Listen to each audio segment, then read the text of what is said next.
Do you know who I am? I am the arm, and I sound like this.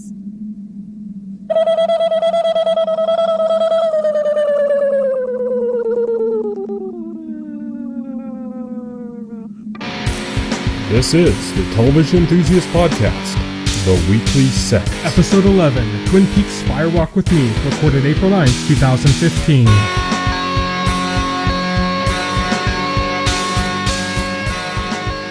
Welcome to the Television Enthusiast Podcast, The Weekly Set. This week we are going to be looking at Twin Peaks Firewalk with Me. Now this is a movie, normally we just cover TV shows, but this is a continuation of a TV show that we covered in our roundtable that was also called The Weekly Set before it got turned into a podcast. This was our first show club series, and we thought it would be nice to check in on the 25th anniversary, which was this last Wednesday, and just see the kind of the last piece of the puzzle, I guess. And there's been some news with Twin Peaks, so we'll get into that stuff too, but for right now, I'd want to introduce everybody here, so I'll start off with myself. I am the host. My name is Tyson. Joining me today are Kat. Hi. And Will. Hello. Now, Lee cannot be joining us today. She wasn't current with Twin Peaks, but we were hoping to kind of get her on anyways. We thought it would just be kind of funny to watch her kind of come in from the cold, basically, and experience Twin Peaks for the first time. I actually had a kind of a joke plan for when I was going to introduce her. I was going to say, she's from Canada, so don't expect any turkey dogs, but, she wasn't there, so I just got that out now. So, let's talk about Twin Peaks Firewalk with Me. Now, Kat, you'd seen the series before, but you said you hadn't seen the movie before, right? Yeah, that's right. So this was new to me. Okay, so this was new for all of us. So, first off, just general impressions. What did you guys think? Did you like it? Not like it? I mean, it's very, very David Lynch. More so than the series, actually. I don't know if it was necessary. That's the big thing. It's like, did we really need to go into all that backstory with Laura Palmer? I don't really know. Yeah, that's similar to how I felt. I'm sure it was even more frustrating for everyone back in the 90s who was hoping to get some kind of resolution to the cliffhanger, and instead all they got was this. And it's like, if you're going to tell more Twin Peaks story, why not tell more story that's pertinent to the present day story, to the one that was at hand? There's clearly so much more that could be done there, and instead they decided to go back in time, and I didn't really feel like I got anything new or necessary out of it. Right. There was a callback to the ending of the series in the one scene where they told Laura to write in her diary that the good Dale is in the lodge. Yeah, and they also had that, I guess it was Annie, wasn't it? And didn't she and Dale also interact in the lodge a couple of times? Yeah, so I don't, that kind of threw me. It's like, okay, what are they doing there? I don't know. That's kind of anachronistic. For me, I knew that this was like a prequel, so I wasn't expecting any kind of tie-in, and I hadn't watched it before or anything, so just going into it knowing kind of what that was and having kind of lowered expectations based on critical reactions that this movie has had, the very divisive reactions it's had. I actually really liked it. I think maybe it was just my lowered expectations because I wasn't expecting any kind of answers or anything, I was just kind of expecting a kind of experience or something, but I quite enjoyed it. There were a few parts that were kind of a bit off that I wasn't able to get that into. I thought that it took a long while to kind of really get into it, because at first it jumps you off right into this, you got Chris Isaacs and Kiefer Sutherland. Kiefer Sutherland, jeez. Oh, that threw me for a loop. I saw, the opening credits I was looking at. I was like, yep, that person from Twin Peaks, Kiefer Sutherland, what? Yeah, and some of the kind of weird stuff was kind of like, that unnecessary weird, like was it the girl that Gordon introduced as basically his cousin? I think? Yeah. Oh my But gosh, in like that a was long so kind of weird. convoluted way. Okay, that Yeah.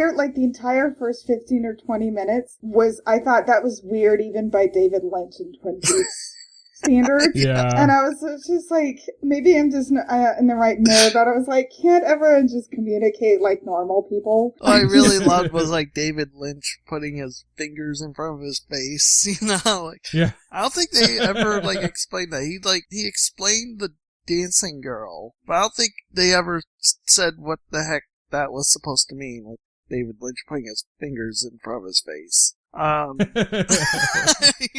He was just doing that to do that. I don't know. Yeah. But I thought, yeah, with the dancing girl, Chris Isaacs is explaining what everything about that means to Kiefer Sutherland. I'm like, okay, why couldn't you have just written that down?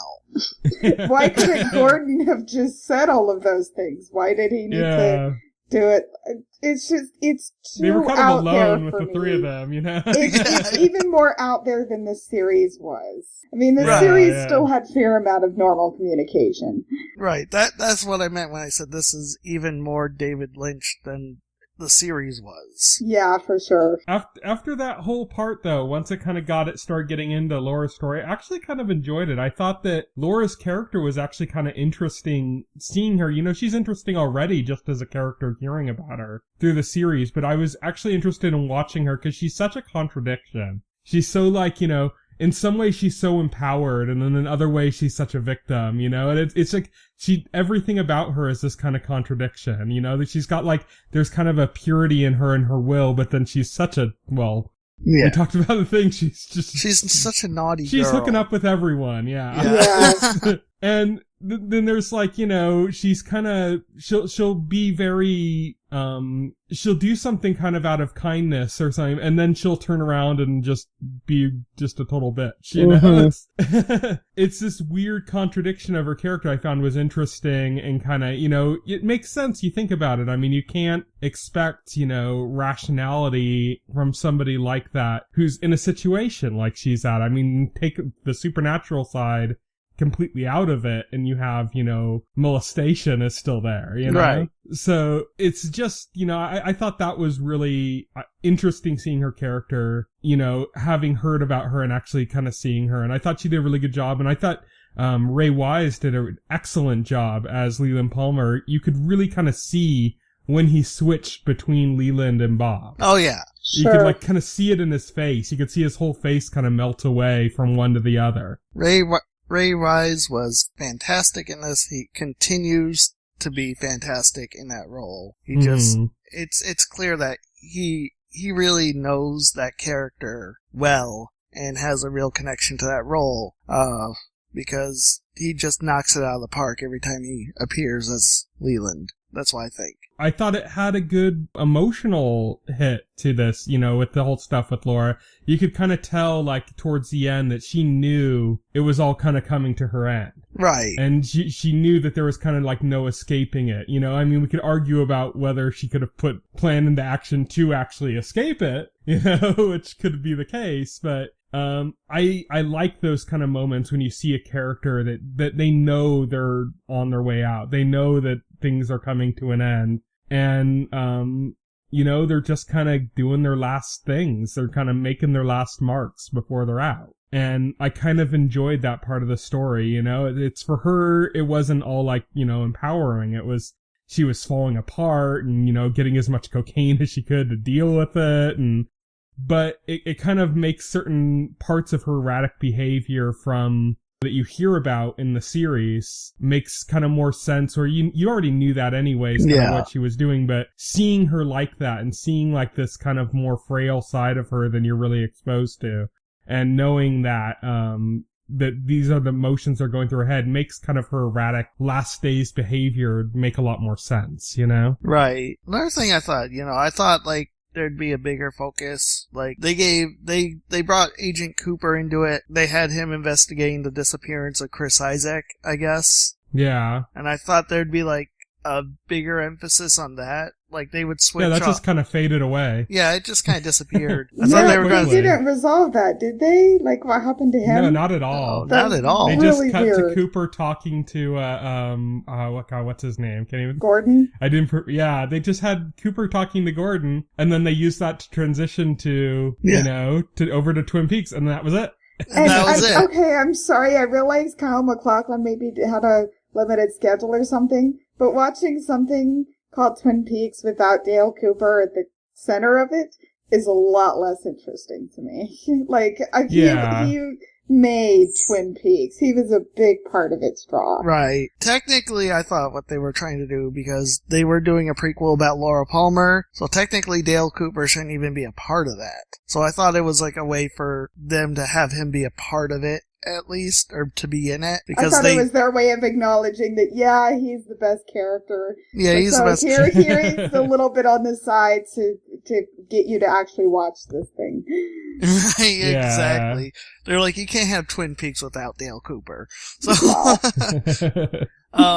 another thing was, like, during, like, the scene with Dale in the, FBI office, like, David Bowie appears out of nowhere. And, Yeah. That was so David Lynch. so Well, David Lynch. even before that, you see Cooper kind of running back and forth, like looking for his own image in the. Yes. The thing is, like, David Bowie appears, and they make, like, a really big deal out of it, and then he disappears, and then that's never brought up again either. Yeah, Yeah. Did David Lynch set this up expecting to be able to go more with some of these story elements? Because there were a lot in regards to everything with Cooper and the FBI that were left hanging. There was. So there's two things. First off, there's a lot of, I guess, written material that never got filmed relating to some of the stuff from the movie. But in addition to that, there's an hour and a half of like cut scenes Oh, okay. that was released as something called like missing parts or something. I wish I'd known about it beforehand so I could have prepared it for us, but I just wasn't able to do it in time. But it's an hour and a half of Yeah. extra scenes, A that whole were cut nother from the movie's movie. worth. Yeah. Well, There's thank actually, I guess, goodness we didn't have that time. I had a really hard time paying attention during the center sections of this movie. I think that's great. It engaged you. The story of Laura Palmer really didn't engage me. So I think if it had been an hour and a half longer, my eyeballs would have started to bleed. I feel. Well, I myself took moments where I'd just kind of pause it and do a little web surfing and then go back in. I feel the same as a cat. It really had a hard time holding my interest too much. I was like, it was just a combination of Laura's story not being that interesting, and also it being like really weird and hard to follow at times. Mhm. So that's like a really bad combination. I think for me it was just all the kind of like heightened emotional kind of scenes that I really dug. Right. I thought there were scenes that were like powerful, they were weird and kind of like out of nowhere, but like really powerful in a different sense. Like, when, Mike, ended up approaching, not Mike Bobby's friend, but, the entity like Bob Mike. Oh, okay, yeah. And the one-armed man, like, pulled up his car, like, you could see somebody aggressively driving behind him. You're like, what's up with that? And then he pulls around, and they're just kind of screaming, and you have no idea what's going on, and Laura's kind of freaking out. And I thought that, like, it's a really powerful scene. Like, it doesn't really mean anything, but it's powerful just in, like, the sheer kind of raw emotions and frustration that it pulls out of the scene, Sure. Right. Sure. No, I get what you're saying. Like, I remember thinking there's that scene where, once again we get, I'm forgetting the singer's name, but she's singing at the Roadhouse and Laura walks in. And I really like, there's a great ambiance and a great kind of rumination to it that I feel like, you don't get on a lot of TV shows today because they tend to be a lot more fast paced. And it's something that I do really like about the series, and I really liked about that moment, because I feel like it's this moment where you're just sort of supposed to pause and let the emotions wash over you, and it's very, I don't know, it's not very explicit, and I really appreciate that. It's very Lynchian. I don't know how much experience you have with his other works. I think the we only talked other about this thing before. of his I've seen was Dune. Okay, so I think I've seen a bit of Blue Velvet and some of Mulholland Drive. Okay. That's about it. I've seen, Lost Highway and Mulholland Drive. Mulholland Drive, Lost Highway as well, but Lost Highway is probably even weirder, but Mulholland Drive had some moments like that. I vaguely remember like an opera scene that was like that really just was like really long and drawn out, but very atmospheric, and it really kind of pulled you in and kind of let kind of all the emotions that were building up before that kind of, like you said, ruminate and kind of get going in there. And, yeah, it had a very similar effect to the kind of scenes. It's very Lynchian. That's a very David Lynch thing to do, that, more so than just being, like a Twin Peaks thing. It's very just a David Lynch thing. He definitely. I think almost every movie I've seen has had some kind of weird, long musical interval part where someone's like singing or like in Lost Highway, they were playing saxophone or, and really long and drawn out, but like it really draws you in and it just kind of puts you in a weird mental state. Yeah, like Lynch definitely has his own style. And what it makes me think of, one of the most just kind of disturbing and effective moments of the entire series is when they have it's the episode where Bob inside Leland kills Madeline. And so then we have like Dale at the roadhouse, and there's that pause and the giant appears, and then they cut to the house, and they have like the record that's kind of stuck. Mm-hmm. So that keeps going in the background, and it's really disturbing. Like he's really good at that kind of thing. Even though I don't always entirely understand his stuff, he's really he's really effective at those kinds of moments. That's Lynch at his best. That's when like I watch Twin Peaks and I'm like, one of those moments comes up, almost anything that has to do with the Red Room, anything that kind of has to do with the visions and stuff. It's that stuff. And then the other stuff I can really mark down as being like a very like Twin Peaks moment that I really like is when it disarms you by making a scene that's just so absurd that it's hilarious. And then it uses that to kind of disarm you and just starts pulling you into that kind of weird stuff. Like I always list my favorite scene in the entire series of Twin Peaks being like the opening of season 2 with Dale on the floor bleeding and the old man.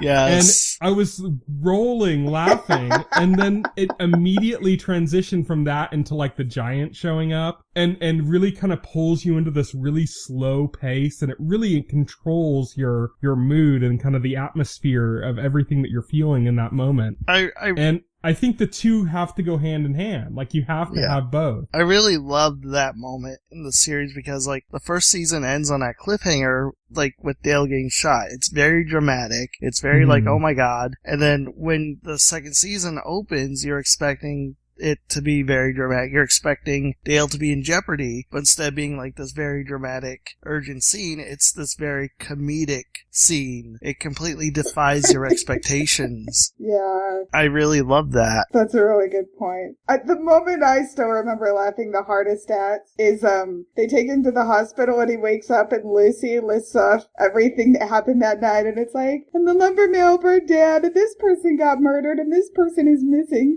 And Dale says, how long was I asleep? All of that happened in this season finale. To me, that's one of my favorite laugh out loud moments of the entire series. Yeah. Well, that's kind of like, those are the kind of moments that I like the most. And there were a few in the series that felt, or in the movie that felt that way for me too. I mean, I loved the Red Room scenes in the movie,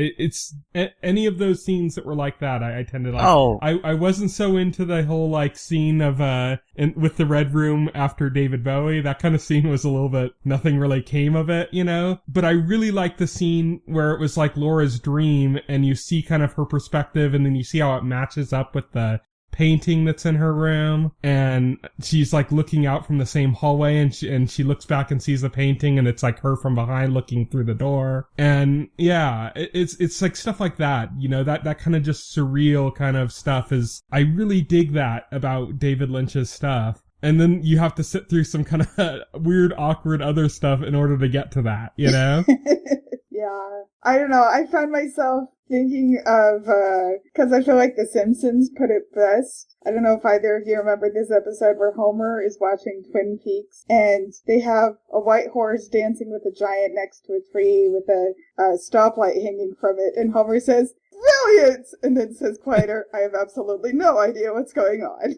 That is Twin Peaks in a nutshell. That's Lynch in a nutshell. Yeah, very much. I saw the first Lynch film I saw was Lost Highway, and I went to it because it looked like a weird kind of creepy movie, and I had never seen anything by Lynch at the time or really heard much of him. And Trent Reznor was doing the soundtrack for it or was heavily involved, so I was like, okay, yeah, I want to see what this is all about. And I just was so confused.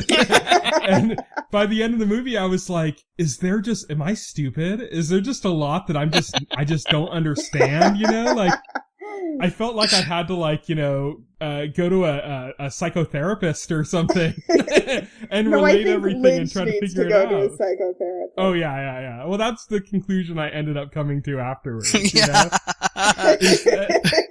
And then when you get to understand it a little bit, you just go like, yeah, well, it's just Lynch kind of directs everything like it's straight out of a dream. Right. And certain things aren't going to make sense. Sometimes somebody will say something that makes no sense at all, and you'll be sitting there guessing it, trying to figure out what it means, why it's so important. And it's very similar to like when you kind of wake up from a dream and you think like there was this insightful thought you had, and you're trying to recall it and kind of work it out, and then you realize it's just gibberish from a dream. Yeah. It doesn't mean anything, And I feel that that's similar to like the way Lynch works, and he uses those kind of moments to kind of really get to the core of kind of the emotion of a scene without actually like getting trapped in the logic, I guess. That's a good point. Yeah, his films are a lot like, they're a lot like dreams. I think that's on purpose. Yeah, he's not concerned with the logic of how like typical story logic. He's not concerned with that. He's more concerned with emotions and feelings and that kind of stuff that he wants to convey, and he's very good at that. Yeah, he is. Yeah. So let's talk a little bit about the kind of situation that's been going around with Twin Peaks this week. Oh, yes. Okay, so first off, let's just say again that this was the 25th anniversary of Twin Peaks on Wednesday, and we decided, we did a big thing for Twin Peaks. We're going to do a Twin Peaks week since we started all its coverage. And then exactly like last time when we decided to do the show club on Twin Peaks, I swear David Lynch is stalking us. I don't know. I mean, I saw him that one time in Burbank. Maybe he was following me. Maybe this is all thing. I got to get my ego in check here, but it's like just kind of joking around. But yeah, last time when we were doing the show club for Twin Peaks, right as we did a feature we put out announcing that was the one we were going to do, and we did our roundtable discussing, having not seen Twin Peaks, what we'd heard about it and everything. And like immediately during that time, boom, news comes out, David Lynch and Mark Frost making a new Twin Peaks series. Yeah. And we're like, wow, this couldn't be better timed for us, for what we're discussing here. And then now we're doing this we're kind of going back to what we were doing with the show club, doing it this time actually for the Twin Peaks 25th anniversary. And boom, news drops, David Lynch out of Twin Peaks. Yeah. It's just kind of bookended around us. Every time we decide to talk about Twin Peaks, something happens. So maybe if we don't talk about Twin Peaks in the future, nothing will happen. Then we'll never ever see it again. Yeah, exactly. But Twin Peaks is like one of those aliens in Doctor Who. If you're not looking at them, you don't remember them. Oh, the silence. Yeah. If we're not talking about Twin Peaks, it doesn't exist. It doesn't exist. Yeah, it doesn't exist. There's a philosophical question for you. If a Twin Peaks falls in a forest. Tyson, you were saying that you feel like it might be David Lynch is using this as a kind of negotiation ploy. And I have mixed feelings about that because I feel it's kind of weird to basically bring the public into it. But at the same time, I kind of hope that's the truth because you can't make Twin Peaks without David Lynch. I mean, that would be making Buffy the Vampire Slayer without Joss Whedon. Yeah. That's the conclusion I came to when. Wait, or Community without Dan Harmon. Oh wait, that happens. Yeah, because there are few showrunners in the industry that are actual, like, auteurs, you know? And Lynch is one of them, you know, in the film industry. He just is. And so much of the magic of Twin Peaks is due to Lynch's influence. That's like his influence as a writer is much less significant than his influence as a director, especially considering he was on set to direct every single episode of the series, of the new series before he pulled out. Oh, that just, it's painful then to know that he might not be around for the rest. Like, that's just so wrong. And I'm sorry, but I think there are good examples of shows. I know that neither of you watched Gilmore Girls or The West Wing, but both of them lost their showrunner before the end of the show. And you can see it. Like, it's painful to watch the later seasons of The West Wing without Aaron Sorkin, because it is not the same show. And I just don't see Twin Peaks being the same show if David Lynch isn't there. The scripts will still be written by Lynch. Mark Frost is still on board. He's the co-creator. I mean, if anybody knows Twin Peaks outside of David Lynch, it's Mark Frost. But, like I said, David Lynch's direction is like 90% of what made Twin Peaks Twin Peaks. I mean, I really can't see them making as good of a series without David Lynch. And like I pointed out in my article, even if it comes out fantastic, even if it comes out great, you'll still be sitting there going, how much better would it have been if David Lynch was there directing? You would still be thinking, this could have been so much better with David Lynch. It would forever be tainted. Yes. Yeah. And it's just one of those things with, like you said, with his direction being so important to anything he does, you know, more so than his writing or his planning or just the general ideas. It's all in how he kind of presents things and puts them together. I just don't know, like, if it's gonna have those kind of moments that kind of weird us out in that way. And there are other directors that have done that and stuff, but Twin Peaks has been ripped off many times on TV through the years. Never successfully. It's given a lot of inspiration.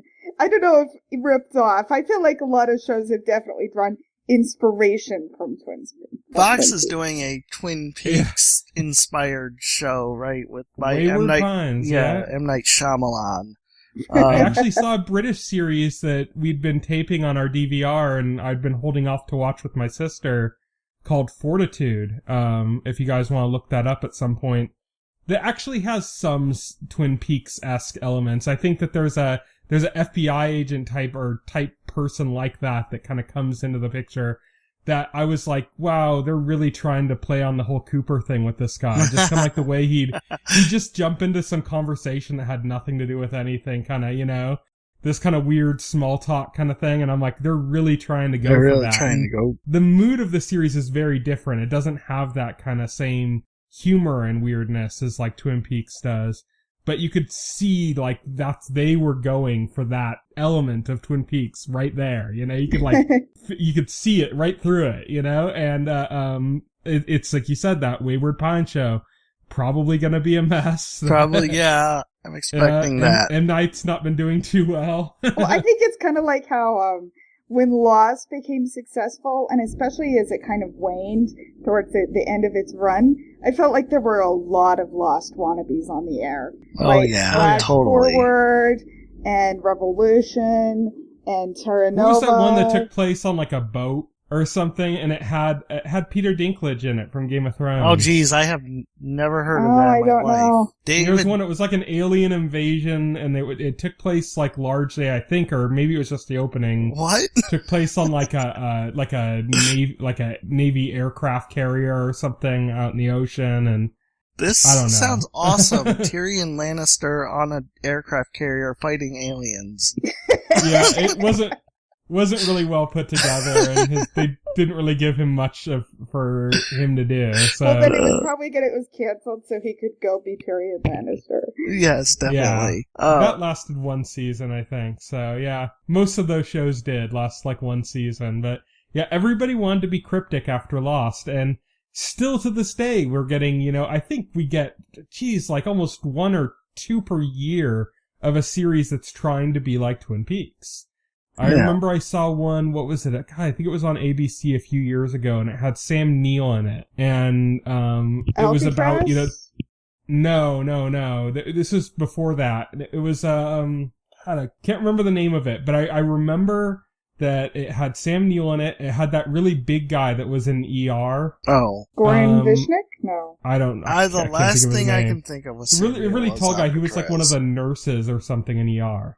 He's very, very tall guy. Oh, I think the character's name was Jerry, but I don't know the actor's name. Yeah. Can't even think of who was like the lead in it. It was somebody else that was like, it had a few, semi-big people in it, but it was about some guy called like the Magic Man that was like making these people disappear, and they were really going for that weird Twin Peaks kind of vibe.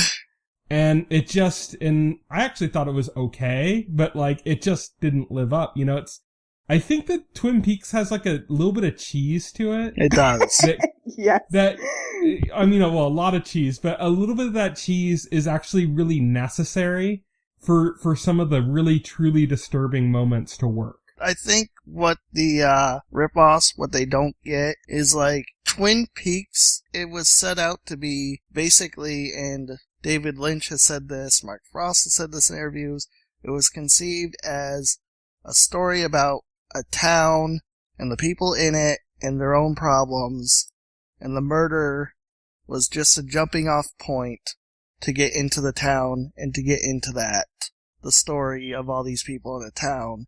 I don't think anybody set out to make something weird or bizarre. It's just David Lynch's own sensibilities. David Lynch was just being David Lynch. Yeah. Very true. And so I think that's why Twin Peaks is the way it is, and that's why you can't just imitate it. You can't just be weird for weird's sake, because only David Lynch is good at that. So. Oh, sure. But I mean, I think that happens with a lot of successful shows. I mean, like when Friends became a hit, like how many, there were a lot of shows trying to be like Friends. When Star Trek was at its peak in the 90s, there were there were a bunch of space opera shows that were trying to be like Star Trek.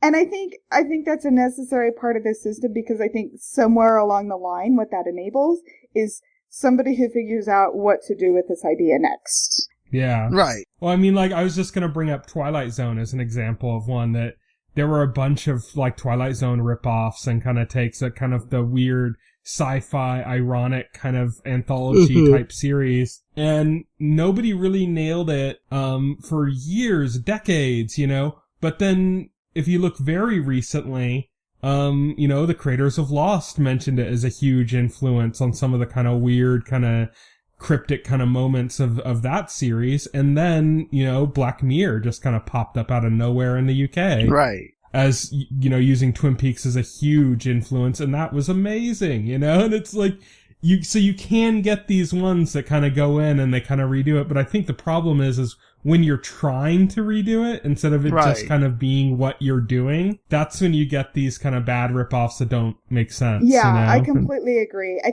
actually think a really good example of that is the X-Files, because I'm betting the X-Files wouldn't have existed if not for Twin Peaks. And the X-Files in turn enabled so much of what we've gotten just in the last 15 years. Like, there's so many shows that have been inspired by X-Files, which was in its own way kind of inspired by Twin Peaks. It had a lot of similarities to Twin Peaks, but it was still also very much its own thing and had its own goals. It wasn't trying to be Twin Peaks, which is the key. Exactly. There's a big chain reaction that you can actually trace where, after Twin Peaks, that like a lot of people talking about, the X-Files, even, trying to pitch the series as a show, Twin Peaks was evoked a lot in that conversation. Oh, I'm sure. And then I remember very specifically Joss Whedon mentioning X-Files a lot when he was pitching, Buffy the Vampire Slayer.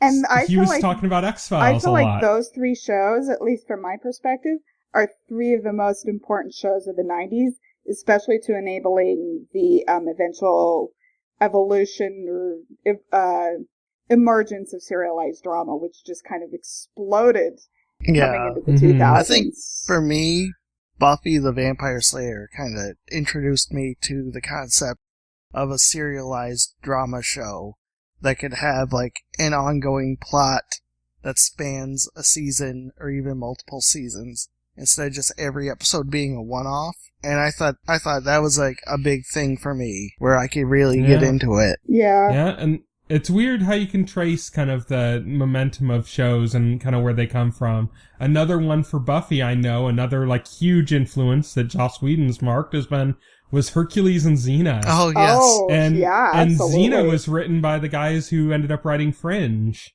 It was their first job. It was their first writing job, and they were showrunners. Oh, I didn't know that. That's really cool. Xena was an influence. Was Xena pre-Buffy? Yeah. Yeah, Oh, wow. that was mid-90s. Oh, Yeah. wow. I remember those days. I remember those I know days. we've occasionally talked about Star Trek because I think DS9 in particular was also kind of taking advantage of the pre-serialization that was going on in the 90s, because the later years of DS9, especially you get to like 6th and 7th season, they had full-on arcs that would last multiple episodes, and this was way outside of what the previous two Star Trek series had That's when I ever actually done. started getting into Right. Star Trek. And that's That the reason. was the only time I was into Star Trek, actually. And Yeah, that's before the that- reason why DS9, in my opinion, remains the best series in the franchise. Oh, I mine agree. too, yeah. I think Ron Moore played a huge part in that. Ron Moore, yep. And Ira Stephen Bear. I think he was kind of their de facto showrunner. And you could see, having kind of a more stationary thing, well, it goes completely against what, Star Trek's original kind of purpose was. Having that, you really got to deal with, it was Star Trek Deep Space Nine. It almost felt like a kind of a parallel to like the Middle East conflict or something, Yeah. It was going on with the kind of the different races and the terrorism and the just religion. the way everything. Yeah, exactly. And as it developed and you start getting into stuff with, what was the group called? Was it the Dominion? The Dominion, yes. Yeah. When those arcs really started hitting hard, oh man, I was really hooked into that show. Yeah. And it afforded the show the opportunity to make these really kind of serious episodes. I remember one where I think it was Quark's son and he had like lost a limb or something. The PTSD. Yeah, it was a PTSD and he's dealing with it in... But he's hanging around the holosuites. Yeah. Like he's kind of hiding from reality. Yeah, and I thought that was amazing. And that's the kind of thing that I don't think they would have been able to do if they didn't kind of have that. It's a shame that they went to a more procedural format with Voyager, I'm sure the serialization terrified the network, because this was the middle of the 90s and audiences were not ready for that, and the network was not ready for that either. So from what I've read, I don't know if this is true, and maybe this is just fan speculation, but from what I've read, they reached a point around third season or so of DS9 where the show was pretty much guaranteed 7 seasons. It didn't have great ratings, but it had good enough ratings. And the network Paramount was so concerned with launching their new network, UPN, that they just kind of left Ira Stephen Bear to his own devices. And lo and behold, DS9 slowly, gradually turned into this semi-serialized show with an enormous supporting cast, which is really amazing because I love TOS and TNG. I have a lot of affection for both, but I feel like DS9 is the pinnacle of quality when it comes to the Star Trek franchise. Right, me too, and that's a large reason why. Because I love serialized television. I love ongoing stories where the consequences of what happens in one episode has consequences later on in other episodes. Instead of like everything being wrapped up neatly at the end of the episode, whatever's happening. I just like that a lot more. Yeah, that's what's agree. brought us into this golden age of television. I know. It's serialization is like 90% of what's made it work, you Right. know, what's made it awesome. And that it exists so prevalently. Like I read an article that was pointing out some of the potential problems with bringing X-Files back, and one of them is that the author of the article argued that the show's best episodes were the standalones, but X-Files can't be pure standalone these days because almost nothing is pure standalone these days. Right. Even if you're telling a self-contained story, you usually also have an ongoing story that's kind of also occurring in that episode as well. I'd argue that what made X-Files work was that it had both. Right. Is that it did well at both. I actually would compare X-Files to like Supernatural. I would say, Yeah. It's very similar in the way it handles like a serialized story right next to a episode of the week kind of moments and stuff that work. I I'd feel say, like X-Files really established that, the myth arc versus mythology. Anyway, sorry, Will, go ahead. yeah, I was gonna say, I'd say a truly excellent show can do both and do them well, side by side. I love it when shows are able to do that. I think it's a healthy structure. And also, going back to DS9, one other thing I wanted to add is that we mentioned Ron Moore's involvement. I feel like BSG is definitely an outgrowth from DS9. Because you have the large supporting cast and this really big complex mythology that's like wrapped up in politics and religion. I feel like Ron Moore learned everything he wanted to do on BSG from his work on DS9. Well, a lot of what they did with BSD, a lot of what makes it look so original and unique and stuff, is actually kind of a rebellion against what he was forced to do on Voyager, because he worked a little bit on Voyager too. That's right. And Deep Space Nine. Brian Fuller worked on Voyager as well. Whoa! Whoa! Yeah, weird that to was imagine. his first job, I think, his first writing job. But He wrote all Yeah. the best episodes, of course. I have no I idea. have no idea Yeah. what episodes he wrote.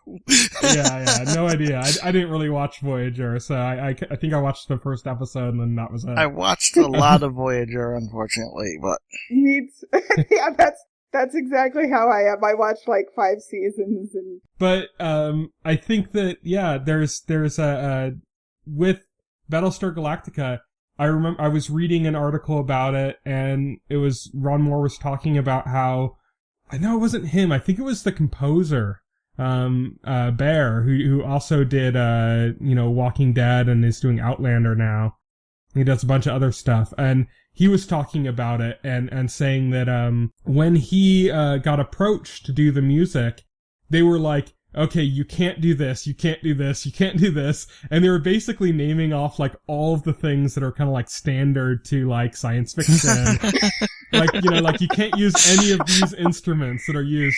So that's why the music, like when you hear it, has such a percussive bass to it in Battlestar. And it uses like weird kind of synth stuff and some inspirations from, like Middle Eastern and stuff. It's all because it's trying to do music without touching any of the things that like came in Star Trek. oh, wow. Okay. And that was prevalent through the series. I mean, there's one of the things I think that is brilliant about Battlestar Galactica, the way it does like special effects and stuff and the dogfights, is that the camera's like loose and it can go kind of in and out of focus and it makes it feel like more real, It makes like it feel handheld. those like kind indie of film. real flaws that we have in real life, added to something fantastical, is not only very hard to do, but when you pull it off, adds so much to it. Firefly copied that. Joss Whedon straight up admitted that he Yep. copied that for Firefly from Battlestar Galactica. Actually, no, it would have been the other way around. Firefly originated it. Firefly predates, as I recall. And here's the reason why I remember this is because Serenity, the same people who did the special effect for BSG did the special effects for Firefly, so they stuck Serenity in the pilot to Battlestar Galactica. Oh, Huh. interesting. What about the miniseries? Because the miniseries came out in 2003, In I know. 2003, yeah. I would love to see Paramount bring Star Trek back to television and do it like Amen. yes. These movies are just not cutting it. And Is then Paramount around anymore? Yeah, they're They- still part of Viacom. they're not so Paramount anymore. Oh yeah, it's all Viacom, right? But yeah, I would Yeah. bring it back to television, make it serialized, make it more like Deep Space Nine. You know, I mean, I think we're ready for another Star Trek series. They want to push it as this big budget, you know, blockbuster movie franchise. But why? Why I can't... blame J.J. Abrams. Yeah. They're doing all those like Kickstarter series projects, like web series ones that actually have a lot of involvement from, you know, former cast members and stuff. Have you been following any of those? I have not. I haven't. No. I'm not, you know, super knowledgeable on that, but I know there have been quite a few actually where they've started up little Kickstarter things that are kind of like projects of passion, and they have people that were involved in Star Trek are involved in them. Right. In these little projects and stuff. Oh. And they're making kind of little... Yeah, I've heard you know, about these, like, fan projects, Sure. you know? There's like 2 or 3 of them. Yeah. There's quite a few, and they've been trying to kind of do it. And I think they're kind of almost doing it in the right way because, you know, you don't really, like you said, you don't need these like high budget production value stuff for Star Trek. It's not really what it's all about. So we're in this kind of age right now with our current technology where it's affordable for like fan kind of projects to kind of reach the level that you'd need to actually kind of do it right, you know, without the pressure. And they're almost more suitable to do it because there's no pressure to kind of, you know, go over with the budget and try to pull in a wider audience. And they don't really have to do that. Right. And because they don't, they can kind of stay more pure to what, you know, Star Trek What was. Star Trek is about. I totally get that. At the same time, I'd still really like the people who currently have their claws in the Star Trek IP to bring it back to television.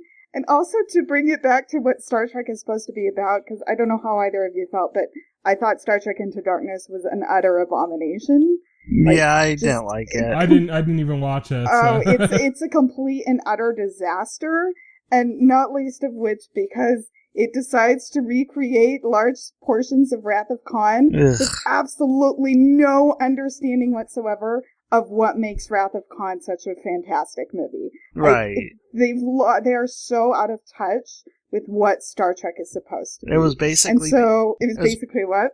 It was basically, oh, people loved Wrath of Khan, let's redo that. Yeah, Well, I think exactly. I think the new one, you know, J.J. Abrams isn't directing because he's doing Star Wars now. Justin and Lin I think is directing the new Star Trek. I'm actually pretty positive on it because Simon Pegg himself is writing the that's script. what I was just going to mention. And is he a he's true a Star huge Trek Star Trek fan, or is he a Yes. J.J. Abrams Star Trek fan? No, he's I think he's a real Trek Star fan. Trek fan. Okay, good. Pegg is like a super nerd, so...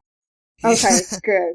Yeah. Because I think what I find frustrating most about the movies, even though I rather like the first one, is that it's this problem where Hollywood has seen, hey, science fiction lends itself really well to action, so we're going to insert lots of action into science fiction. But the problem is that's not all that science fiction is about, and that's not all that Star Trek is about. And so I want them. So I completely agree with Will's earlier statement. It needs to go back to television because then it can go back to being about what Star Trek, which is about, which is more about moral dilemmas and the thrill of exploration. Politics and You have more room to explore that in a television series than you do in like a 2-hour movie. So I don't understand this need for it to be a film franchise. I think I'm thinking that with most things now. Yeah.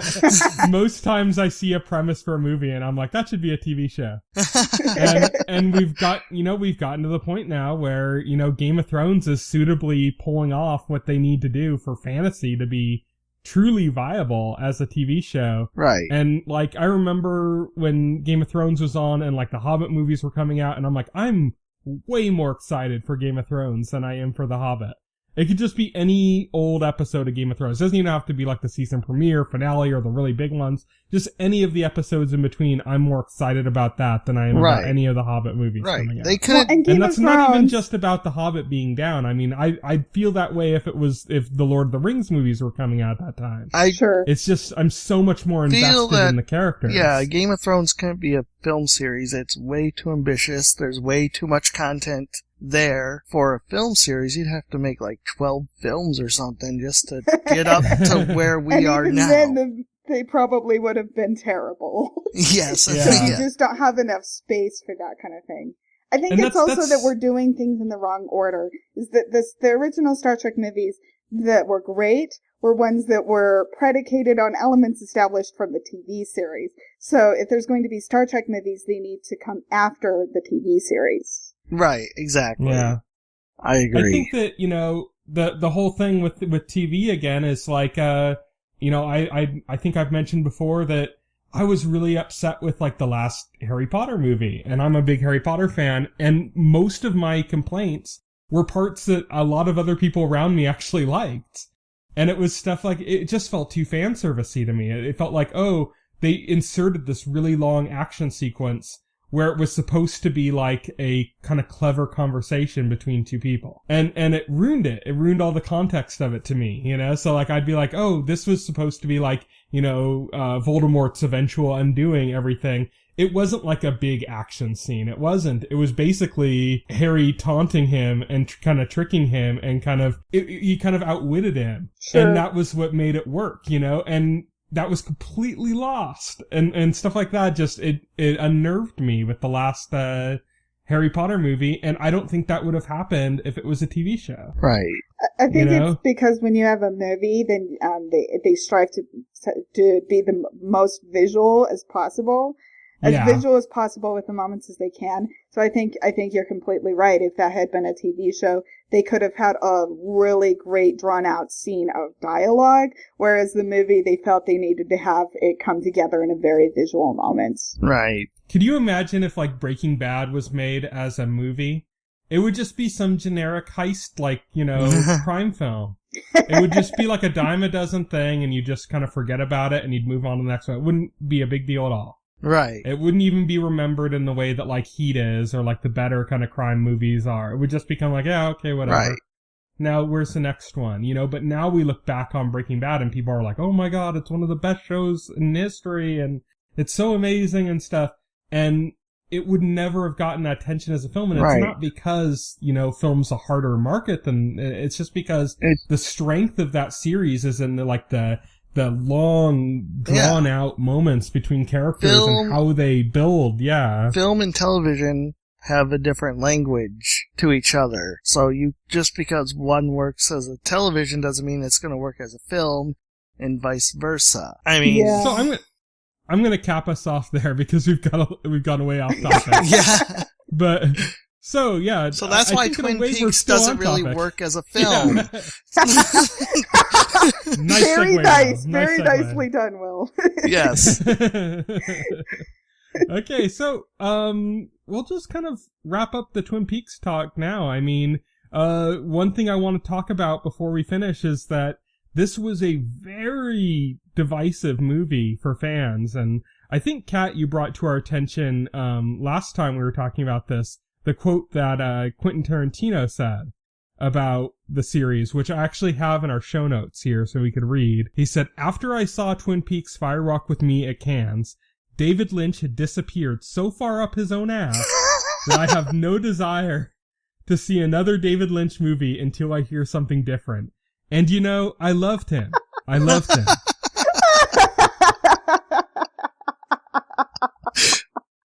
Now, personally, Oh, man. I can say in like how I feel about that is that if Tarantino thinks David Lynch went up his own ass with Twin Peaks, has he never seen another David Lynch movie before? Was his experience only with the series? I would have to Because doubt he kind that. of goes up his own ass all the time in all of his movies. I would have to doubt that. Tarantino is reportedly a huge film geek, so I mean, Yeah.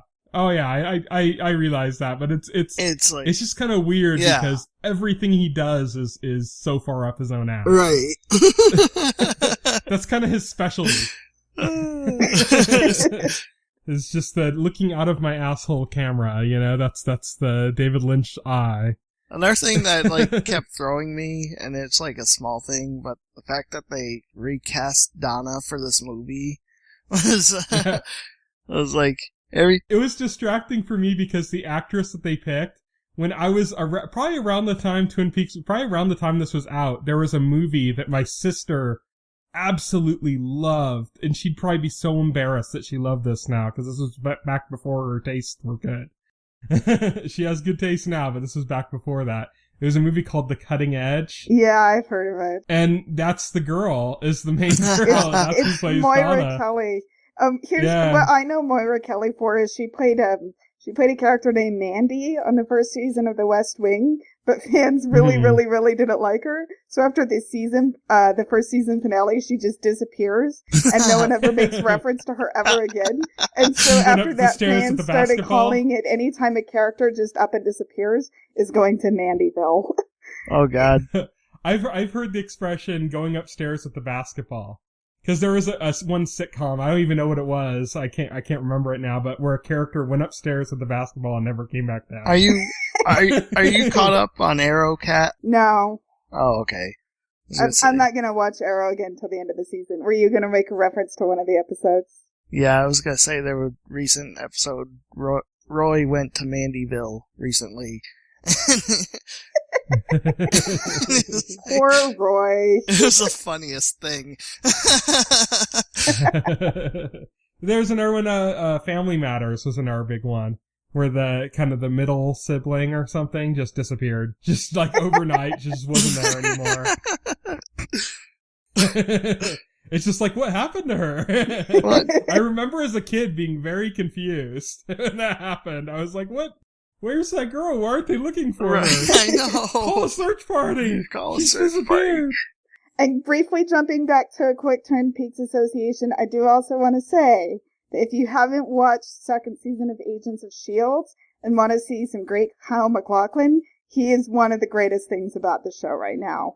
He has like Oh, a yeah. guest recurring role, and he's just utterly fantastic. Is it bad that Kyle MacLachlan is actually the main reason I want to continue watching S.H.I.E.L.D. just to get to his episodes? No, Not at that's all. understandable, but bear in mind, second season overall gets a lot better.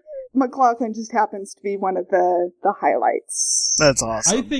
I think that started in season 1 though with God, I can't even think of his name right now. With Bill Paxton's character being like a larger than life character, which is what the show seriously lacked Right. in its first season. And then this character comes in and he's kind of exactly what you wanted his character to be. And he was kind of like that first element where it's like, oh, okay, they got the kind of like the right kind of person now. And then in season 2, when we found out that McLaughlin was going to be playing Sky's dad, it was like that we've been hearing all this stuff about and just kind of seeing silhouettes of and stuff. I was like, oh, okay, they got their new Bill Paxton, you know? They had Bill Paxton for season 1, now they got Kyle MacLachlan. I'm glad they have somebody else that's going to bring that kind of larger than life kind of presence. Right. to the And Kyle show. MacLachlan is so perfect for that because he's so good at playing off-kilter, slightly unhinged characters. He's so good at it. So Yeah. he's fantastic on Agents of S.H.I.E.L.D. And I say that as someone who is enjoying almost everything about the show right now. I saw a description of McLaughlin that I just laughed when I read it. I can't remember the exact thing, but it said something along the lines of, he's like the boy next door who spends too much time in the basement. There's Well, he's a That's it. fantastic actor who's very good with that vibe. Yes. So yeah, let's end our Twin Peaks talk then. We'll cut it off there. To finish off the podcast, I just want to kind of talk about what's coming up because it's a pretty big week. Tomorrow, well, actually tonight for you guys, cause you're both, no, Kat, you're still, it's not midnight by you yet, is it? Not yet. I think I Okay. tried this with Kimmy Schmidt. Like, for me, it wasn't It'll be Pacific time, yeah. yeah, it wasn't actually available at midnight, so I had to wait till I woke up in the morning to watch it. So Yeah, it'll be available at 3 a.m. for you, probably. Probably, yeah. Pacific time, but, yeah, Daredevil, that's a big one. I think, I'm gonna say this right now, I think that, Lee actually sounded interested in that, and so that's what I'm gonna kind of put as our main focus for next week's podcast. okay. Sounds So- good. How far do you guys think you can dive in Oh, by jeez. next week? I'll say 3 episodes just to be conservative. I don't really want to oversell like how much I can watch in a week.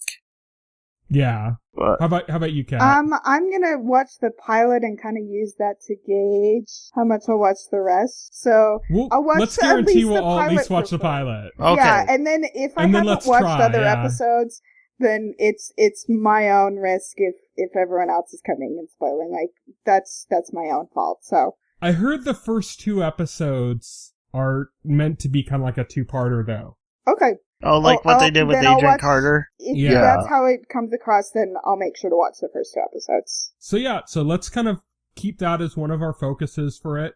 We won't talk about Game of Thrones. We'll do something separate, Will and I, because neither Kat or Lee watch it. And it's Right. just, I'm trying to get our podcast away from those moments where we just have 2 people talking while the others just kind of sit in the back twiddling their thumbs. Oh, yeah. So instead, So we'll do it like- Will and I, like we're the Saul podcast that we did. I think what I'd like to do is something kind of shorter and do it like on video. Okay. And do kind of like maybe do it like every week where we'll do kind of like a little 5-minute, real quick video thing where we just kind of discuss last night on Game of Thrones kind of thing. Something I can kind of get up really quick. Okay, you want to do it like every week? Yeah, that's kind of what I'd like to do if you're okay with that. Yeah. We have, there's 10 weeks for Game of Thrones, so we would just do it every week. We'd record probably on Mondays and then try to put it up on Mondays because there wouldn't be any editing. I would just use the straight up, Hangouts that Google does. Right. And put it right into our YouTube channel, and we'd have a kind of last night on Game of Thrones thing. Try to get it up as quick as we can, because I know that the couple days after each episode of Game of Thrones, I am just starving for Game of Thrones discussion. Yeah, right. Not just having it, but listening to it, like I'm just like looking all over the YouTube, like who's talking about Game of Thrones? Oh my I need to see who's talking about it. I need to Especially listen, after like those huge moments happen. Like the big oh my god moments, and then that's when I Yeah. just have to jump on my computer and get the reactions. Yeah. Because I'm addicted So to I'd it. like to try to get up the episodes like the next night if possible. Right. Just so that we can kind of keep that going, because I think that's the time when people are going to want it the most. So let's kind of keep that as our focus for next week. Those are the 2 big shows. Also coming back is Silicon Valley, which is after Game of Thrones. Neither of you have watched that yet, I believe. Will, you have HBO now. Are you gonna start watching Silicon Valley, or I think there's only 8 episodes for the first season. I think I'm gonna start watching Silicon Valley. Yeah, I'll probably get a couple episodes in this week. Because I do want to check that out, and also it's a good excuse to check out HBO Now, which I downloaded to my iPhone this week. You get, because they were like giving it away, like the first month is free. And also Game of Thrones is happening, and I kind of need to be able to watch that, so I needed HBO Now anyway. So, I'm like, And you're this gonna be- isn't want, this is need. yes, Yeah. exactly. And you're going to be doing a piece on that for us, right? About the HBO Now experience. Yes. So look forward to that, audiences. So that'll be a fun thing. So yeah, let's end off the show. Kat, do you have anything to plug? Not at the moment. Okay, well, you can check out her recent Twin Peaks article, as well as a bunch of other Twin Peaks content this week, on tventhusiast.com. You can catch both Will and I on Twitter. I am at Tyson Gifford. Will is at Voxel Hero. Is that correct? That's correct, yep. And Will we both have articles up for this week as well that you can check out, about Twin Peaks. And Will's got a few things kind of coming up, and you could look forward to our little Game of Thrones video, which should be up on either Monday or Tuesday this week. And yeah, so that's it. Alright. Thanks everybody for listening. Bye. If you would like to voice your opinion, send an email to theweeklyset@tventhusiast.com. TV Enthusiast is a part of the Enthusiast Media Network. Stay tuned to TV Enthusiast and the Weekly Set podcast for more coverage of all of your favorite shows.